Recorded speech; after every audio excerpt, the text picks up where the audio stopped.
Tanggapan Prabowo tentang pengungsi Rohingya di Aceh.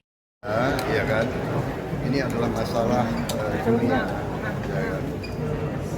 Menyangkut beberapa negara, dan tentu Indonesia kita harus mendekatinya dengan suatu sikap dan pendekatan yang integralistik.